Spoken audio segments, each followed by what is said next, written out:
What up, YouTube? It's your boy Banks. And we back in the building, you feel me? It's True Talks. Cause True Talks. Alright, let's get straight right into it. Alright, so today we're definitely doing a video just discussing or talking about the Pascal extension. So if you haven't known, basically Saturday, around in the afternoon around there, it was announced that they got to a deal. The Raptors and Pascal Siakam reached a deal. They reached an agreement, which was basically the 4-year max extension that we all expected to happen for $130 million. That's what's going to be his max extension over the next 4 years. So, you know, he definitely earned it. A lot of people are there talking like, oh my goodness, this is a lot of money and all this type of stuff. This is why the Raptors have been mediocre for so long. And you know what I mean? Like, I understand when you hear that amount of money, you automatically think, you know, superstars and this type of person, Lillards and this and the LeBrons and Steph, KD and whoever, right? That's normally what's associated with that bag. But at the end of the day, Pascal has a string bag, you know what I mean? It's not a full out backpack, but he has a string bag, you know, he has an arsenal here and there. You know what I mean? Obviously, he has to improve his arsenal and get that deeper bag and, you know, upgrade to a backpack, but still that string bag, you know what I mean? Every hooper starts with the string bag. That's what it starts off with, you get what I'm saying? So he's got that, you know what I mean? And at the end of the day, like, you got to look at it from this perspective. The market of the NBA has changed. That's why you have a lot of older heads. A lot of them are right now saying, like, I wish I was playing in this era, because the amount of numbers I've been putting up, the stuff that I was doing, I would definitely automatically, when you get certain amount of numbers and certain amount of stats, you automatically demand this type of bag. You know what I'm saying? This type of money. So automatically, that's why you have role players making high amount of money compared to what other role players used to make. So if you're a role player in this era, in this new market, guaranteed a certain amount of money. So now if you're a decent or a solid or a good player, like, or not to that great echelon yet, but a good player, you automatically get a whole lot of money. Now, when you're great, you get the money you get is out of this world. So that's the kind of NBA market you have to, you know, assess, and you have to associate with all these new signings. So when you look at it from that perspective, and you're not just looking at 130, you know what I mean? You can understand why Pascal gets this money. One, on the big stages, he was doing his thing. He was the second best player. When Kawhi was the best player, he's the second best player, especially scoring wise. Without him, definitely they would not have won. He was a crucial player. Obviously, he went into moments where he wasn't doing that much, and he was, you know, his palms were sweaty, but even with bad games, he still was bare times. If you go look at the stats, the second leading scorer, you know, compared to Kawhi. So, and then the games where Kawhi was, you know, especially versus the Orlando series, games when Kawhi was still going to work, obviously. Like, there's no game he wasn't going to work. But when we're not used to the Kawhi, Pascal was eating, right? So you got to understand, it's not like those situations where he's just eating the regular season and he's not. And even if he was just eating the regular season, that still deserves the bag. You know what I'm saying? Like, look at the guys who have the bag that's eating in regular season. So you got to look at it from that perspective. Two, you got to look at it from Ben Simmons. Ben Simmons has been extended. He's been extended. His extension is a 5 years extension. You know what I'm saying? And it's 170 extension. So you have Ben Simmons getting extended, and Ben Simmons, they say he's a superstar and all that type of stuff. One, he has no shot. He says but he looks like he might incorporate. You never know.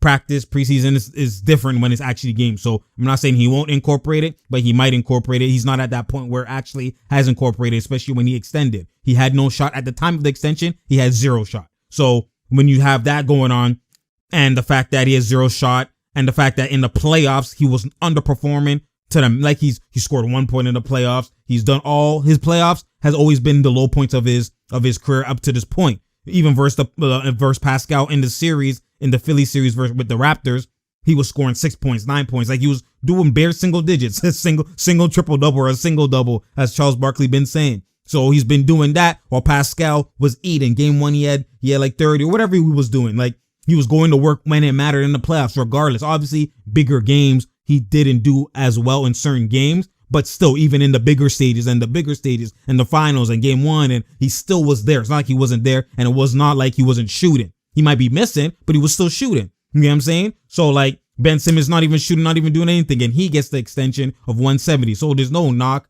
There should be no knock. He deserves the 130 mil, each and every dollar he deserves. I told you, man, Masai's going to obviously take care of Pascal. He already know. And like I was saying before, they have to do it before the deadline. You don't want to wait till next season where he's a restricted free agent. He can go do the max sheet and all that type of stuff. Obviously, regardless, they were going to match it, which I knew. But it's just more so, what are you telling Pascal? What are you saying to him? I was eating. I was the second best guy. And you don't sign me? You don't extend me?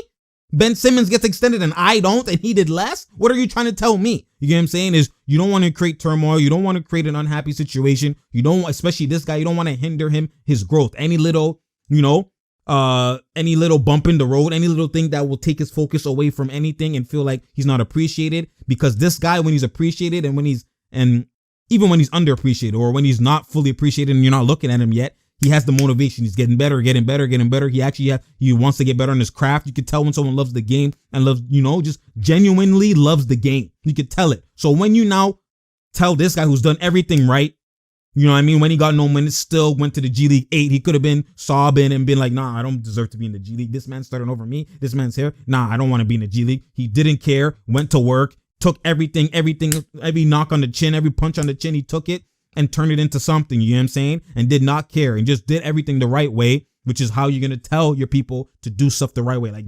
Pascal's the guy that when you say hard work, you appreciate hard work and hard work pays off. It definitely applies to Pascal. So when someone like that, you don't want to now wait for him to get to the offseason and now you only sign me because I got the max.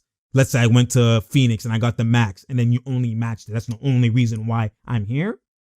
Like, players look into that. Like, we look deep. We look into those type of stuff. The little things matter, especially when it comes to sports. Like, the little things matter. So, like, and now you want me to eat? I won a championship. Like, I was the second best guy. I was eating, most improved, should have been an all-star. And then I have to go somewhere else to get the max before it comes to you when you had the opportunity? No, that's disrespect to me. If I was playing, that's disrespect. And then that's going to take away from the motivation, all that type of stuff. So that's the right move by the Raptors. They had to get it done. Thank you, Masai. You had to, because this could have affected the season, especially when you need this guy to be you want me to be the number one guy. You don't extend me?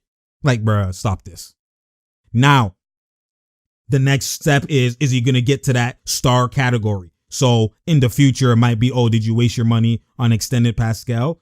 No, because you have to reward him. But we never know in the future if it's actually like, you know what, maybe in 2 years, if he's snapping, you have him at a bargain deal for what he actually demands if he's putting up 25 to 30 points per game. You know what I'm saying? You never know how it's going to pan out. But at this moment, it's definitely each and every dollar is well worth. If someone deserved that 130, it's definitely Pascal. He's improved every single season from 4 points to 7 to 17, like, without being the number one. Like, that's disgusting. So at the end of the day, he's going to only improve with more volume, like I've been said. So definitely 130 mil, like, he's worth each and every dollar. Like, that's not even a dispute or a debate. Like, there shouldn't even be no noise about that. There's people who don't know basketball, don't know the market. Like, you have guys like Alan Crabb got 70 mil. You know what I'm saying? And Alan Crabb's not a scrub, but Tristan Thompson got, like, people got bare money for being a role player. There's no way you're the second guy and you don't deserve that 130. So I don't want to hear this, man. I don't want to hear that. Anyway, so we move on from that. But at the end of the day, Pascal deserves it.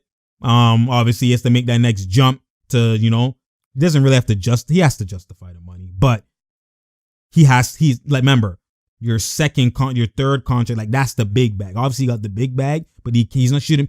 Pascal's not the guy that's going to be satisfied from this. He wants the all-star. He wants he wants all, you got the MIP. Now you just got to go to a higher echelon, and you get the more bag. You get the shoe deals. You get all that type of stuff. You know what I'm saying? So, like, you know what I mean? Like, he's on the way up. This is just the starting point, the first step in the, or the third step in the stepping stone. You know what I'm saying? So he just got to keep improving and keep going. Now we have Lowry with that money for 1 year. Then you have Pascal with his money for 4 years. We'll see how they are going to do with the Van Fleet. This is contract year for Van Fleet. So all of that, those gaps, those pull-ups, those just stops doing spot-ups and layups. He has to do mid-range drifters, escape dribbles, all that type of stuff. Obviously, he does it here and there, but, like, he needs to. There's a lot of times he has gaps and he don't be shooting. He just does the typical drive and kick, typical drive layup, and then the typical spot-up three. And then mid-range, if the man's sagging OD, then he does the mid-range. Even then, bare times with the pick and roll and the gap, like Kyrie's and those guys, they pull up. He don't be pulling up. So Fred has to tap into that, especially if he wants that new contract with the Raptors. Regardless, he probably will get it, but we have to see how they're going to pan out moving forward and how the record is going to look and what they're going to do. So that's definitely like now you knocked two birds, right? Lowry and Pascal. So we'll see how the other birds fall, right? We'll see how they fall and how they pan out. they were looking good in that preseason game versus the Brooklyn Nets. People are like, oh, you're wrong about now. It's preseason, man. Don't expect the Raptors to be hitting threes like that. They'll hit every damn three. Every nigga was hitting three, man. So I don't expect that to be happening nonstop. But the difference is, coming into the season, you could tell that if you play basketball, when you play and you're in those, especially last year, when they're in the moments where they were nervous, their palms were sweaty, you get what I'm saying? And their heart was beating. It's like, what do I do? The bright lights are on me. I locked up. You're not in that bag. Only stars can create and improvise in that moment and show and shine, that's what Kawhi was doing. So when you had a Kawhi doing that, especially like the Philly game 7, where he had to shoot up, he was so inefficient because he's chucking. No one wants to shoot. You get what I'm saying? People are passing, all of that type of stuff. Van Vliet went through his drought, all that type of stuff. The more they got further, the more games they won while they were being nervous, the more confidence they get. Because when you go from nerves and you're nervous and you're doing nothing and your palms are sweaty, the game is tight and you're not scoring and you're not doing nothing, and one guy is carrying you, that's the most fearful situation. When you're in those nerves and whatever, it's like, fuck, that's just like the past. That's why they lost when they had DeRozan and stuff like that, because there's no star. Every team goes through that. Oh, and the role player's nervous. That's not what I do. You have to go in the extra deep bag. You don't have that. You're not comfortable doing that. You've never been doing that at this level. You can't only those dogs and the stars can create at those moments with the pressure at that level. You get what I'm saying? So this team's always been the same.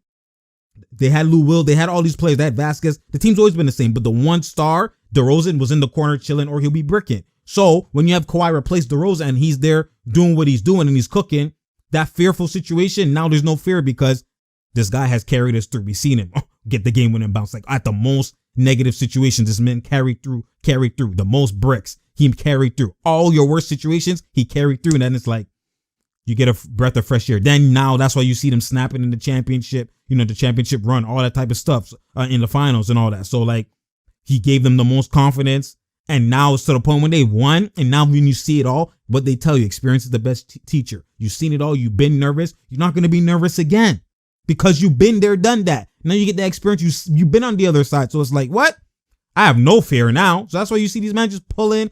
Set shot obviously is going to get tougher when teams lock up and you have to individual create, but like they have the most confidence. So I won't be surprised if, let's say, Norman crossover, step back, pull, and he's just cooking in clutch. Pascal starts cooking in clutch. You know what I'm saying? Like, I won't be surprised because at the end of the day, it's like, when you win that championship, you just have that swagger, that confidence. You feel nice. You know what I'm saying? You feel like you could do anything. You're not going to be nervous in that situation. We've been here, done that. You're going to wake up. You know what I'm saying? And that's all attested to Kawhi.